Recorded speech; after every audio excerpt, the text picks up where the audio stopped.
Sí, ¿cómo estás, Jorge? ¿Cómo va todo? Todo muy bien, por suerte. Acá en casa, este año fue muy viajado, así que ahora me toca esta semana estar en Buenos Aires, así que ahora tranquila. Buenísimo, buenísimo. Bueno, como te decía antes de empezar la entrevista, muy agradecido de primero toda la buena onda que tuviste, la disposición para hacer esta entrevista. Y un poco lo que siempre trato de decir es que la idea de Legión Chile es un poco separarnos de los típicos influencers, que hay tantos hoy en día, y poder entrevistar a la gente que yo creo que sabe más, que tiene muchísimo para aportar y viniendo de un profesional como tú, realmente es un honor. Así que muy agradecido, Jorge. Gracias a ustedes por ayudar a las nuevas generaciones y a difundir un poco el trabajo que se hace en este caso y lo que me toca a mí ya desde hace como 5 o 6 años, trabajando, tener el honor de poder trabajar para un país hermano, así que como Chile. Exactamente, exactamente. Cuéntanos un poquito, Jorge, en qué estás hoy en día, para que los que no te conocen puedan saber quién es Jorge González. Básicamente yo soy un preparador físico muy inquieto que se crió en el remo, que fue mi deporte de origen y donde el club donde se conocieron mis padres. Después inquieto como todos los que estamos en el deporte, así que he pasado por un montón de cosas y a los 12, que ya medía la altura que mido ahora, casi 1,90, me especialicé básicamente en el remo. Por allá por los 19 20 decidí, como ya empezaba a estudiar y por algunas cosas de comunicación con mi entrenador que no me encontraba y demás, decido dejar de remar y con amigos empiezo necesitaba ocupar el tiempo. El remo es doble turno todos los días, así que Claro. imagínate, ya en esa época, si bien estudiaba, me sobraba tiempo y un amigo me invitó a jugar al rugby y empecé a jugar al rugby. Y bueno, en 2, 3 años ya estaba jugando en selección de Buenos Aires y Eh, bueno, descubrí de criarme en un deporte individual y desarrollarme en un deporte de conjunto, creo que me dio muchas herramientas para construir lo que después fue mi carrera profesional.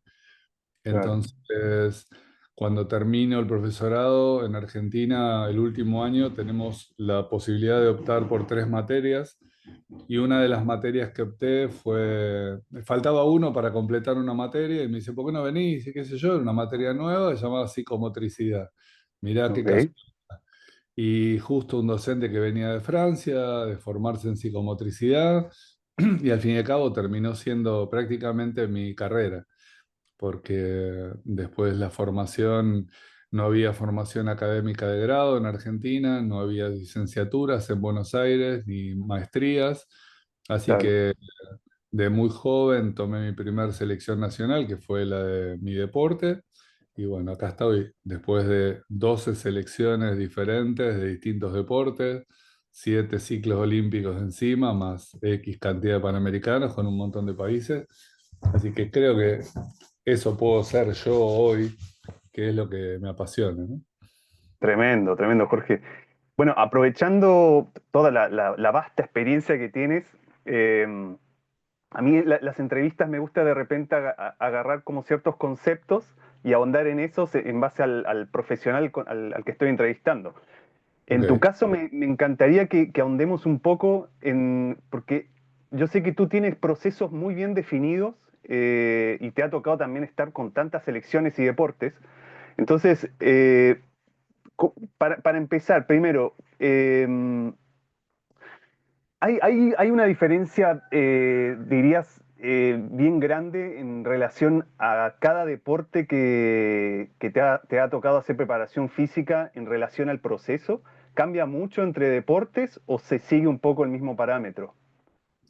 Sí, yo abriría un pequeño paréntesis en la previa y es responder a esta pregunta, Sí. pero el paréntesis que abro tiene que ver con algo que mencionaba Michael Boyle al principio, que a él lo acusaban de entrenar a casi todos prácticamente igual, y Michael Boyle responde, dice, no sabía que los cuerpos eran diferentes.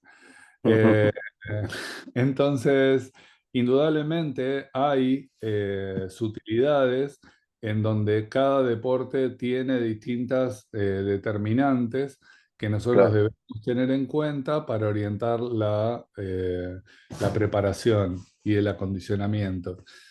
sí, Pero muchas veces yo lo único que hago como un poco diferente que el resto,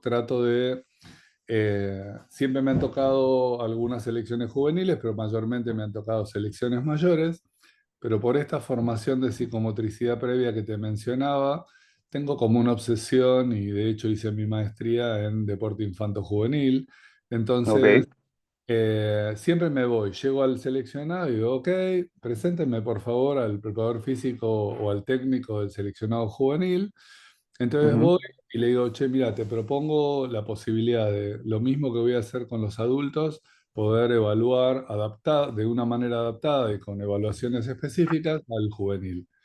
Entonces me pregunto, perfecto, ¿por qué? Que es la pregunta del millón. Y yo le digo, sí, mira, como decimos acá, quiero saber de qué lado me viene la trompada o de qué lado me viene el claro, cabezazo.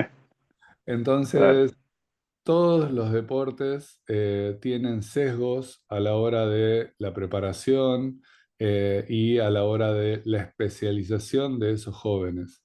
ok, Entonces, muchas veces esos sesgos implican una sobrecarga. ujú, Entonces, si bien sé que nos vamos a adentrar en el tema y para no esquivarle al bulto, vos me preguntaste qué diferencias o dentro de esa amplia gama de deportes, cuáles son las principales diferencias. Básicamente es cómo ese cuerpo se adaptó a la exigencia de tejido, de estructura que le implica sí, su deporte.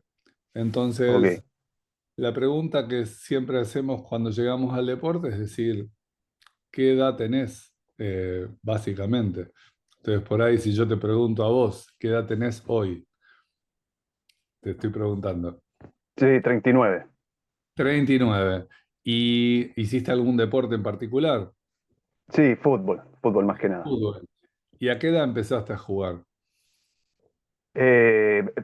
A nivel un poquito más profesional, 13, 14 años, más o menos. O sea, a tus 39 hay que restarle 13, y a partir de ahí tenemos la edad deportiva de ese individuo que tengo enfrente. Perfecto, Entonces, si yo estoy hablando de que soy un acondicionador de tejido, si esa edad es mayor a 2 o 3 años, quiere decir de que el deporte incidió en tu tejido, incidió en tu estructura, y lo que yo veo y lo que yo voy a ver respecto de lo que voy a evaluar de funcionalidad de tu movimiento, indudablemente en vos sí va a tener una estructura tallada a ese deporte, es más, excelente, tallada a tu puesto y a tu exigencia de ese puesto. claro, Entonces, claro, lo que yo mire en vos, si yo de golpe a vos se te ocurre empezar a jugar al vóley este año, y bueno, vas a sufrir el acondicionamiento de tu tejido, te va a tardar 2 años en que no te duela y que te canses.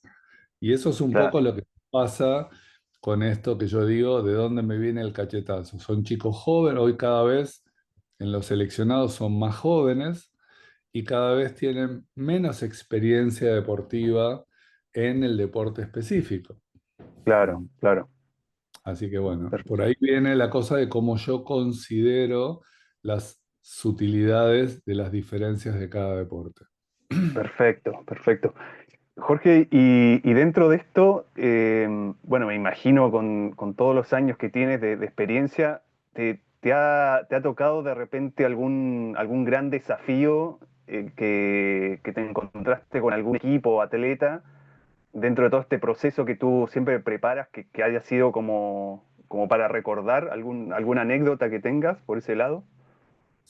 Mira, para recordar, por suerte, hoy gran parte de mis atletas, llevo ya casi 40 años en esto y lo primero que hice cuando salí del profesorado es empezar a colaborar con mi seleccionado, con lo cual son 40 años efectivos con Sí, seleccionados.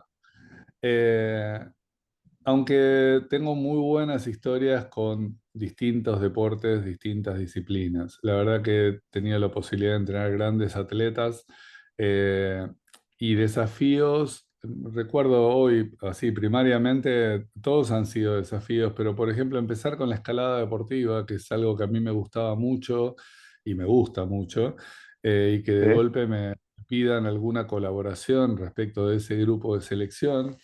Hicimos un trabajo increíble desde el seleccionado juvenil hasta el mayor y poder adaptar, a mí me agarró ya ese seleccionado más maduro, con más experiencia, con más criterios.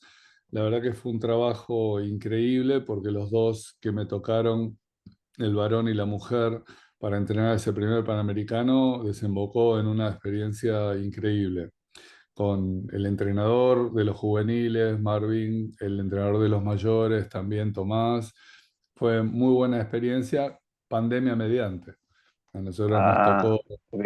volver de un Panamericano en marzo con el mejor rendimiento de los dos atletas y 52 semanas que te diría que fueron las que todos queremos tener con un atleta, ideales de entrenamiento, de seguimiento, de control de cargas, todo lo que todos estamos hablando ahora, esas 52 semanas, y lo tengo que decir el nombre, de Valentina Aguado, fueron perfectas. ¿Por qué? Gracias a ella. Porque llegamos del Panamericano, ella quedó en la provincia de San Luis, que es en el centro de Argentina, el Sí, entrenador se fue a su casa a Bariloche, que es en la Patagonia.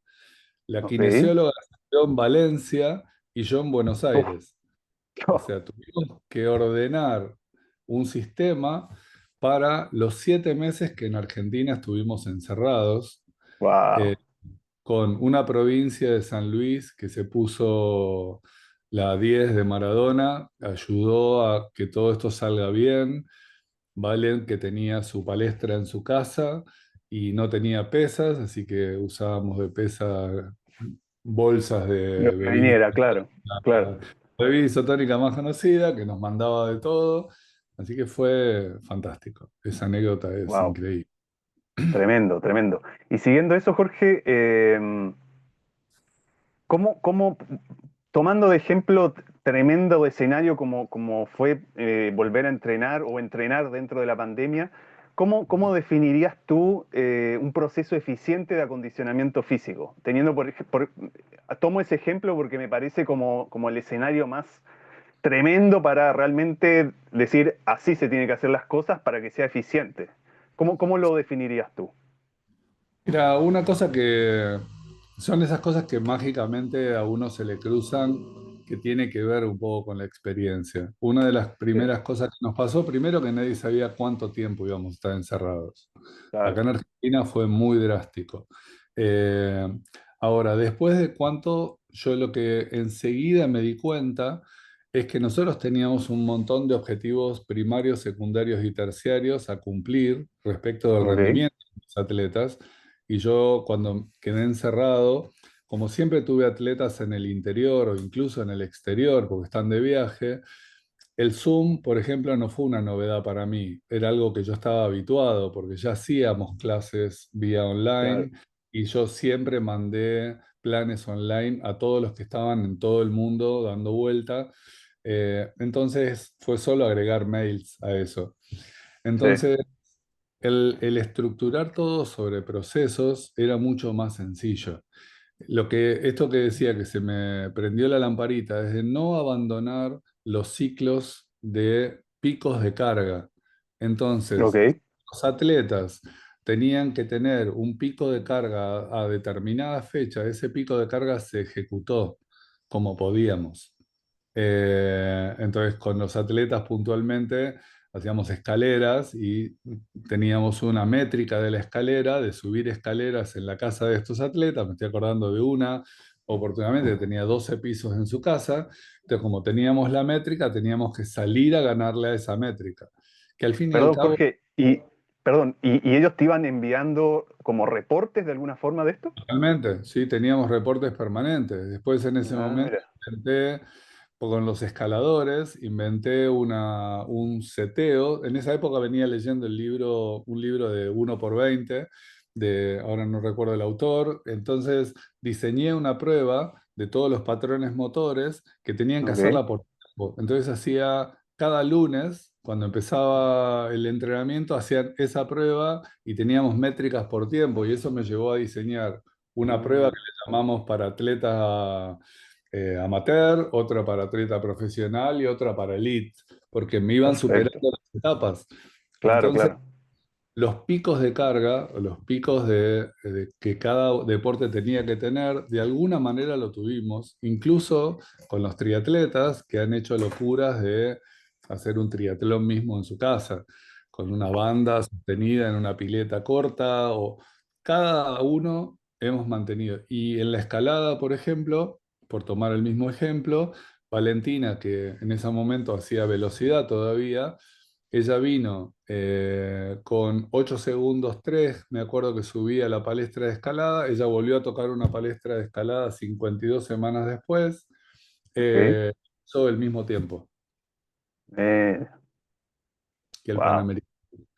Entonces, creo que eso fue el eje de mantener una dinámica de cargas como corresponde, porque si claro, no, el entrenamiento nos hubiera desacondicionado demasiado, el no tener un claro, pico y un objetivo, que creo que exacto, estructuralmente el objetivo era lo que mandaba.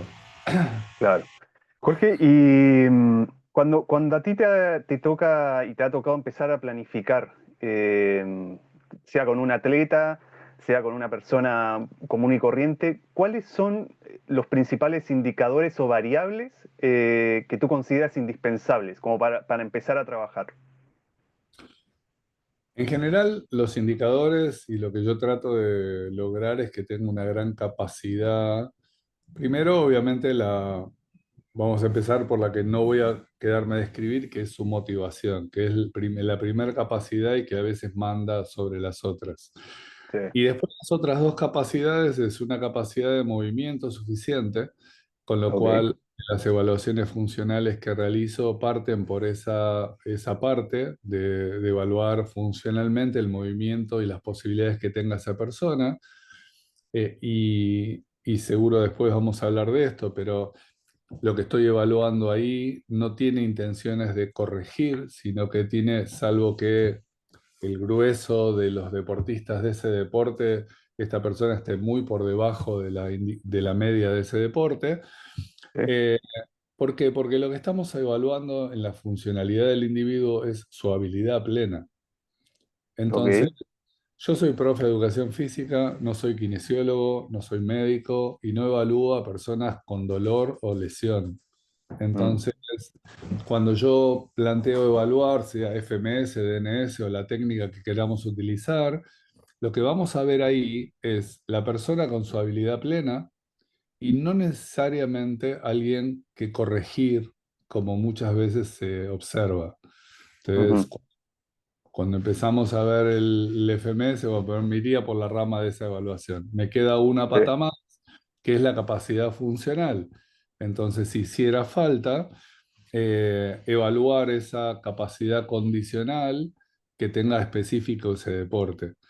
Porque ok, hoy en día eso lo estoy rescatando bastante de hace un tiempo a esta parte, porque con esta moda de ponernos Strength and Condition Coach abajo, nos hemos sí, olvidado del área metabólica que tan importante es y tan complementaria es. claro, claro. Tal cual.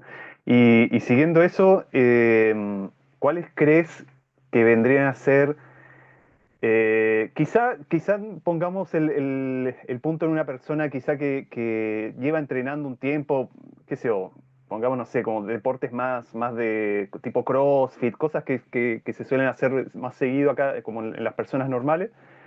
¿Cuáles serían como los errores más típicos que tú crees que se suelen dar cuando se empieza a planificar? La gran palabra Hay dos palabras que yo medio que las trato de borrar de mi vocabulario, que son la primera, la especificidad, tratada como tratar de hacer cosas muy parecidas a lo que exige el deporte. Sí, Eh, por ahí vos pusiste el CrossFit y el CrossFit se juega a realizar muchos elementos que son ejercicios de práctica para otros deportes, poniendo otro claro, deporte, que es el handball, el rugby, el hockey. Eh, claro. las pesas es complementaria. Entonces, y la otra palabra que no me gusta usar mucho, si bien tengo por acá los tratados de Berkoyan, de Zarsiowski, que son los tratados de la transferencia, la palabra Sí. transferencia. Mm, Porque según el mismo Zarsiowski, si yo quiero entrenar algo en particular, para entrenarlo tengo que hacer esa actividad puntualmente, y si quiero entrenar algo complementario para esto, para mejorar esto, lo que yo entreno no tiene que ser igual, sino que tiene que ser diferente. Con lo claro, cual, hoy se confunde mucho porque se va a la etimología de la palabra y no a la estructura de lo que nosotros necesitamos de la estructura del entrenamiento, sea, llámese vectores de carga, estructura metabólica que es necesaria de entrenar, sino que se va a la etimología de la transferencia, que no tiene que ver con la real transferencia que deberíamos observar. Así que claro, los claro. errores creo que parten por ahí, están por ahí. Como siguiendo un poco el tema, ¿qué pasa, por ejemplo, en niños que empiezan a practicar un deporte? ¿Cuál sería, por ejemplo, un error para alguien, pongámonos, qué sé yo, 11, 12 años, que está empezando a entrenar, por ejemplo, fuerza? ¿Cuál sería un error que quizá pueda cometer un niño que después le pueda causar algo más grave a largo plazo? Hablemos por el niño, no tiene que ver porque confía en nosotros, pero hablemos de ese profe que lo tiene a cargo. Eso Eh, mismo, claro. el tema es que, primero, los chicos no son adultos en miniaturas. Ujú. Entonces, si con el adulto hago sentadilla, con el niño no tengo que hacer una sentadilla de copa con menos carga. Entonces, el niño quiere jugar. Y los Claro, patrones motores principales, los patrones motores maduros, que se desarrollan principalmente entre los 18 meses y los 3 años, son desplazarse o caminar, correr y saltar. Son sí, patrones que debemos aprender y que debemos reforzar. Y después los chicos deberían vivir colgados de los árboles como estábamos nosotros cuando éramos chicos, más hoy en ciudades tan desarrolladas, por ejemplo, como Santiago, como muchas ciudades de Chile que están súper desarrolladas.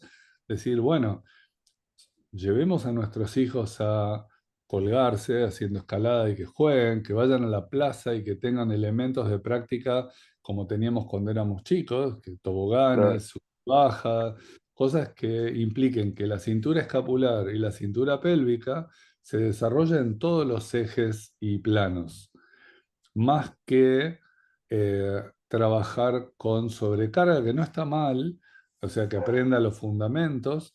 eh, y con esto te abro como un paréntesis de, estoy en un proyecto muy grande en Uruguay, en un club en donde tenemos adolescentes y es un club de, hoy estamos llevando adelante el control de 575 chicos de 8 ok. disciplinas diferentes. La mitad de las disciplinas son de agua, la mitad de disciplinas son de tierra. Entonces la única división que Ah, tenemos mira, es agua y tierra. ¿Y qué es lo que hicimos? Es crear un grupo de desarrollo, de crecimiento y desarrollo, en donde hay 3 profesores con todo el grupo, de varones y mujeres, es mixto, y todos los menores de 12 dejan de tener deporte. O sea, van al grupo de iniciación. O sea, si vos tenés ok. de 12 años, entrenás estructuralmente. No, pero yo soy de natación. Ok, listo. Pero estoy con la de nado sincronizado y estoy con la del de waterpolo. Y... Sí, sí, tenés menos de 12. No hay deporte que mande, hay estructura que manda. Buenísimo, No, buenísimo. soy de fútbol y yo soy de tenis y yo soy de básquet. Ok, ok, pero yo juego solo con los varones. No, acá juego con las mujeres porque hasta esa edad son iguales. Claro, claro. Entonces, en cierta manera, y yo eso lo quiero llevar, está funcionando muy bien. Hay 3 docentes con cada grupo, entonces, ¿qué es lo que genera? Genera, son grupos grandes, pequeñas comunidades de juego y entrenamiento, Y vamos coqueteando también con las disciplinas de una barra, un disco, algunas cosas, pero son más modelo desafío, en donde los Ok, chicos tienen todas las experiencias y casi fundamentalmente lo que a mí más me importa es que vivan colgados.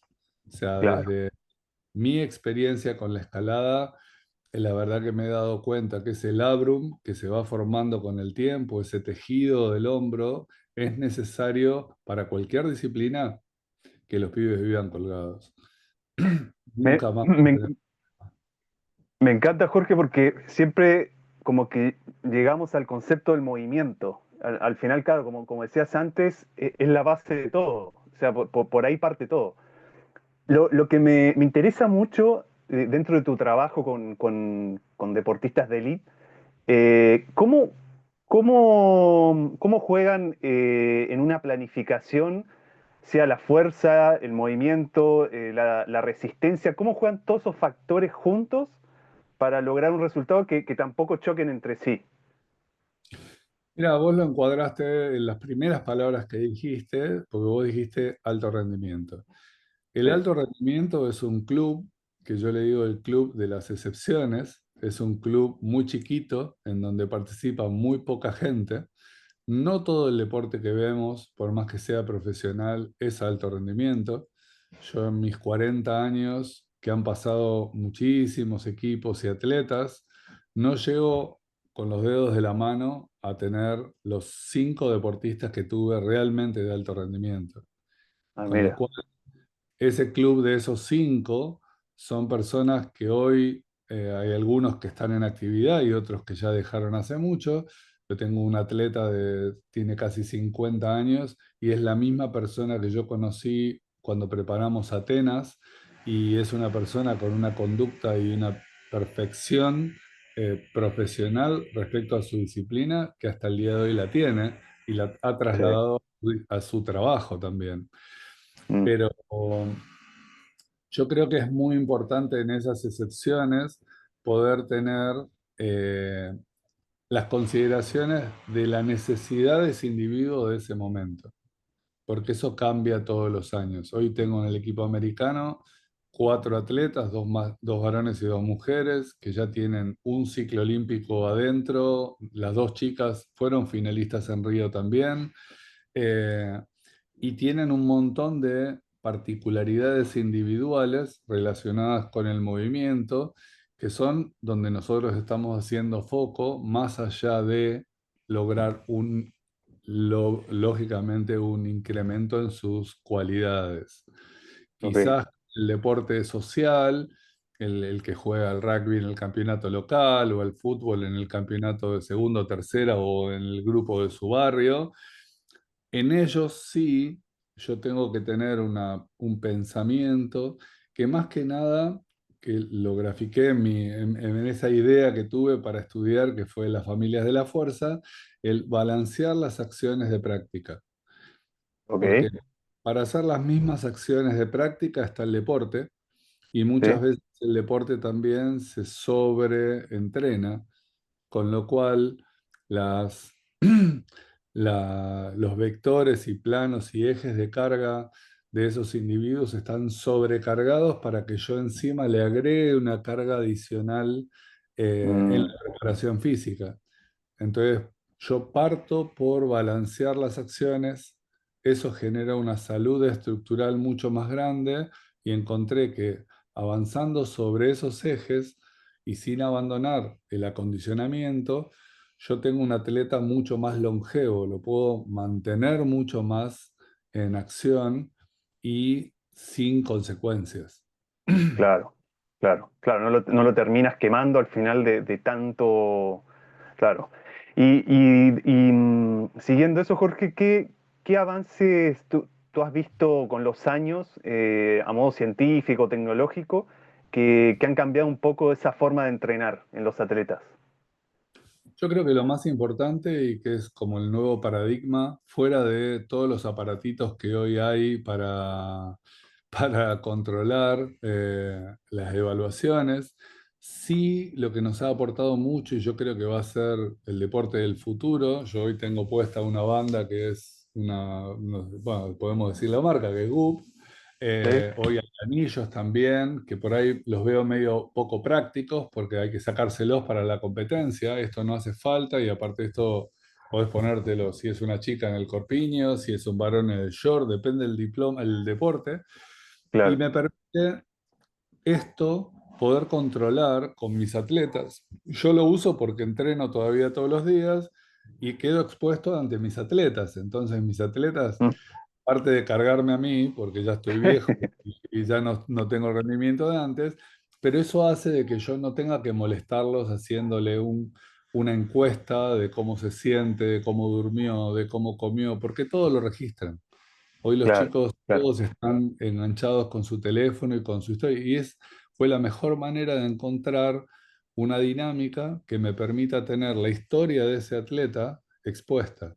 El ser amigo del Garmin me permite ver todas las dinámicas diarias que realizan, tanto técnicas como físicas. Entonces, Genial. Está no todo en la tengo, nube de alguna forma. claro, no tengo que molestar al atleta para preguntarle, solo depende de mí. Y esa Claro. idea de encontrar, como vos dijiste, me gusta tener un modelo estructurado y ese modelo estructurado parte por indicadores.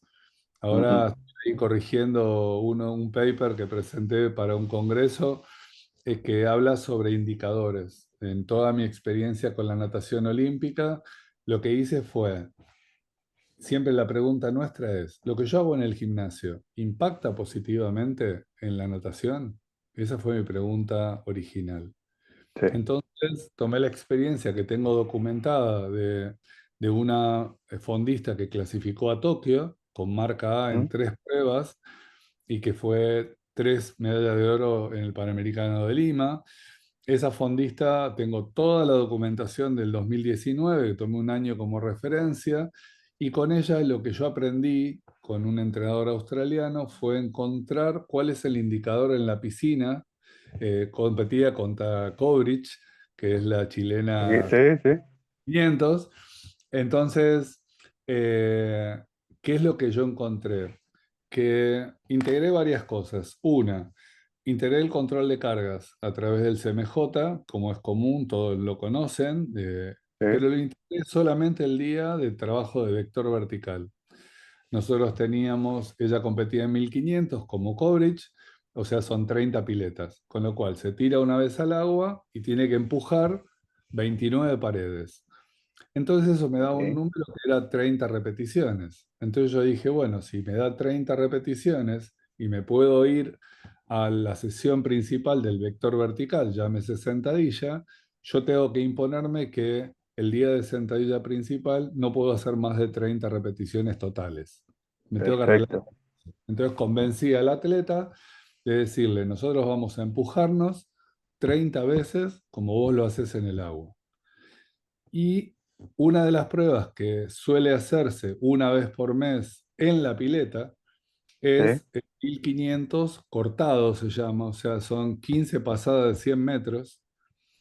ok. eh, y eso lo hacen siempre, y lo hacen a full siempre. Entonces, el día de cortado 1500 yo me iba a la pileta con mi cronómetro, ponía un cono a los 7 metros de la vuelta, o sea, en el lugar donde ellos daban la vuelta, no de donde partían, y lo que empecé a tomar es el tiempo de vuelta. Ellos, desde que se empujaban a la pared hasta que pasaba la cabeza a los 7 metros, empecé a encontrar un indicador formal en el agua de cómo esa persona pasaba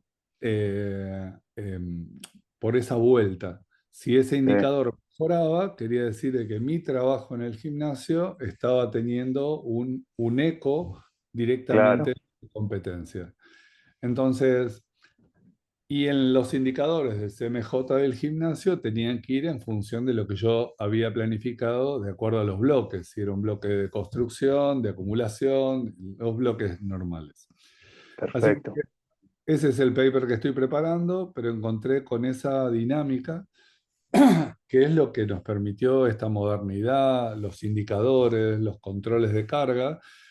Para mí es lo que cambia todo. Nos permite de lo que yo diagramo, puedo ver si realmente se, se desarrolla en la práctica. Yo creo que es el gran cambio de mentalidad y de modernidad más que los aparatitos, porque yo hablé de cronómetro Claro, nada. Así que claro, claro. No, tremendo, lo encuentro tremendo, muy bueno. Y, Jorge, y volviendo a las personas comunes y corrientes, saliendo un poquito del atleta de élite,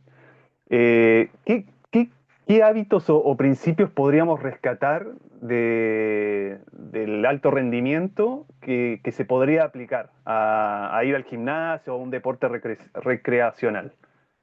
sí, yo creo que la idea es, una de las cosas que por suerte hice, como al principio dije que yo trabajé en el mismo gimnasio desde que lo armé hace 39 años hasta este año. Sí, Entonces, siempre vi gente de todo tipo, no necesariamente, si bien tengo 40 años con el alto rendimiento, siempre vi gente común.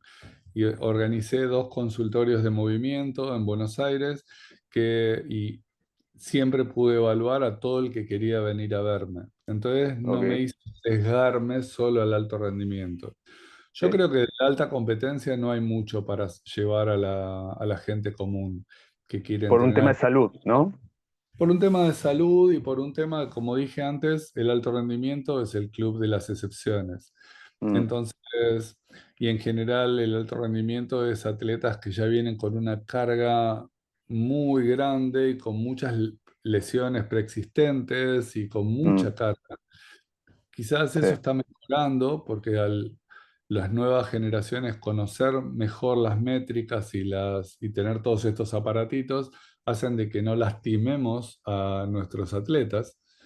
claro. Entonces, con la gente normal, lo bueno que tiene, a mí me gusta decir de que en los distintos modelos de estructura de carga de entrenamiento, a mí me gusta mucho algo que yo lo extracté de la educación y que son, hoy están muy de moda los modelos por competencias. Llamémosle competencias a las habilidades, a la formación física de base. Entonces, yo para la persona que viene al gimnasio, que llega con una determinada condición, yo necesito valorar las condiciones de movimiento, las condiciones de fuerza y las condiciones metabólicas.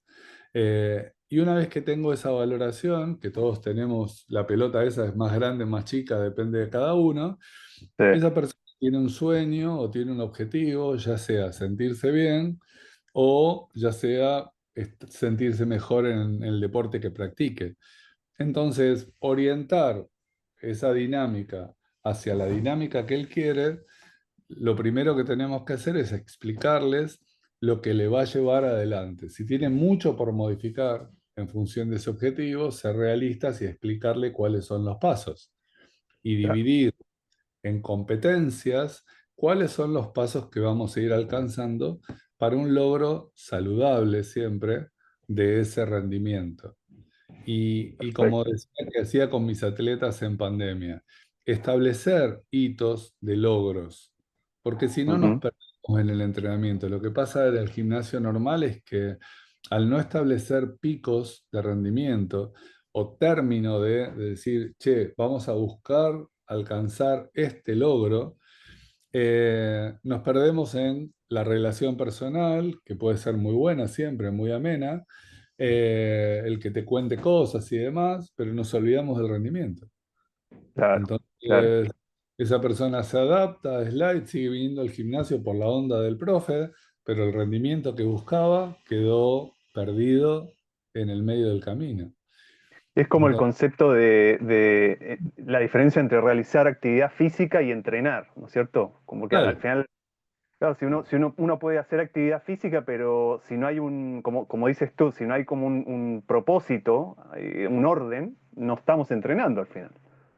total, yo creo que la vida, incluso me extiendo, me voy a un ámbito muy grande, la vida está detrás de propósitos. Hoy para nosotros que amamos lo que hacemos es mucho más fácil entender cuál es nuestro propósito, pero si nosotros realmente nos abocamos a este propósito, nosotros nos paramos en dos palabras: continuidad o periodicidad o como quieras llamar, e intensidad.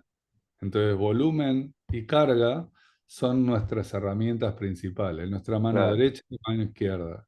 Entonces, yo necesito lograr esa periodicidad. Bueno, ahí entra la parte motivacional, puede entrar un montón de cosas, pero yo, en general, perdón, yo me acostumbré a que los deportes que entreno, mi actividad, que es la complementaria, es complementaria. O sea, no todos los claro, deportistas les gusta. Se la tengo que dibujar como para que le guste, claro. pero como todos los deportistas que entrenan conmigo entrenan con mucha intensidad, eso a veces es doloroso, pero bueno, trato de que sea con un objetivo y con una explicación del por qué. Eso, qué importante eso, claro.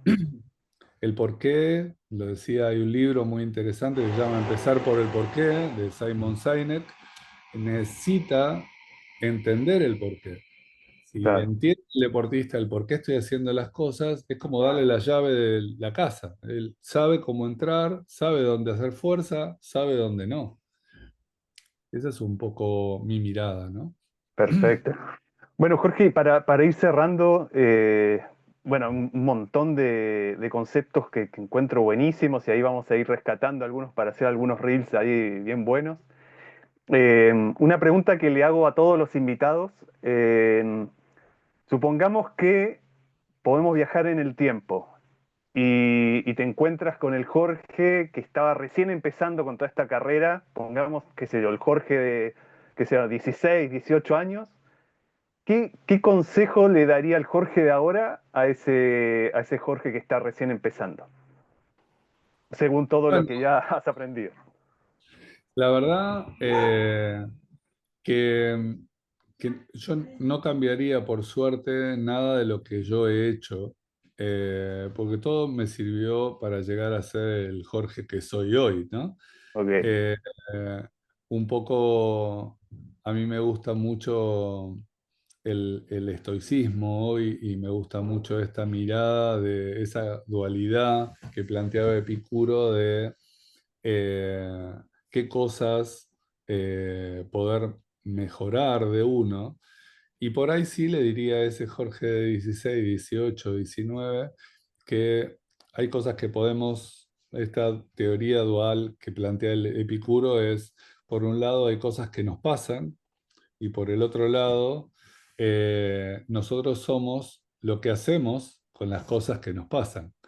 O claro. sea, entonces, si a ese Jorge que era muy ansioso y que por ahí muy curioso, como lo sigo siendo, eh, hoy trato eh, de no reaccionar ante determinadas cosas como lo hacía en esa edad, como lo hacemos todos a esa edad, ¿no? Exacto, exactamente. Claro, Eh, Así que si me lo cruzara ese pibe, le diría eso, que no sea ansioso, que espere, que tenga paciencia, pero que las cosas se van a dar como soñaba y quizás mucho más, por suerte. perfecto, perfecto. Bueno, y para cerrar, Jorge, un mensaje final que te gustaría darle a cualquiera que se encuentre con esta entrevista, que de repente quiere empezar a entrenar, sea un niño, sea un adulto mayor, ¿qué consejo o el mensaje que tú quieras dar? Básicamente que trate de confiar en su docente, que trate de confiar en el profesor que se cruce, porque el profesor va a tener las mejores intenciones para esa persona y va a tratar de lograr su mejor versión, como dice un amigo mío. O sea, nosotros necesitamos confiar. Yo creo que el deporte, más allá de la intensidad, el volumen, los métodos y los aparatitos que compremos, como en todo en la vida, es un tema de confianza. O sea, si yo puedo confiar en esa persona que tengo enfrente, eh, vamos a lograrlo. ¿Y por qué lo digo así? Porque yo hay algo que me planteé cuando empecé a entrenar, que no tenía los mejores atletas, tenía la persona que venía al gimnasio conmigo. Yo dije, bueno, si yo en algún momento quiero entrenar a atletas de muy alto rendimiento, yo tengo que practicar. ¿Y con quién voy a practicar? Con el que tengo enfrente. Entonces, el que Claro, tengo enfrente para mí es Maradona. Eh, entonces, yo tengo que tratarlo de esa manera. Mm, Eh, entonces, cuando me llegue la oportunidad, voy a estar preparado. perfecto. Así que para la gente, confíen en ese profe que seguramente va a tener esta idea de que ustedes son el Maradona que van a tener a futuro y que van a hacer sus prácticas de la mejor manera posible. Así que en Chile hay muy buena formación docente. Yo tengo la suerte de ir allá hace casi 10 años y tuve el honor de haber desfilado con el equipo de Chile en el Panamericano de Santiago. Sí, Eh, Trabajo con el esquí náutico de Chile hace muchos años y comparto hoy ese espacio con Toti Miranda, que es un lujo que tiene Chile como entrenador y como persona, ¿no? Así que me han tratado como si fuera uno más y eso es algo que le tengo que agradecer a todos. genial, genial, Jorge. Bueno, de nuevo, muchas gracias, Jorge. Creo que fue una conversación muy, muy buena, con mucho contenido. Y esa era un poco la idea, de tratar de compartir conocimiento de las personas que saben como, como tú. Así que muchas gracias por el tiempo que te tomaste. Por favor, gracias a vos y quedo a disposición para lo que haga falta. Genial, Jorge. Bueno, que mucho éxito en todo lo que viene, ¿eh? Gracias. Chao, chao.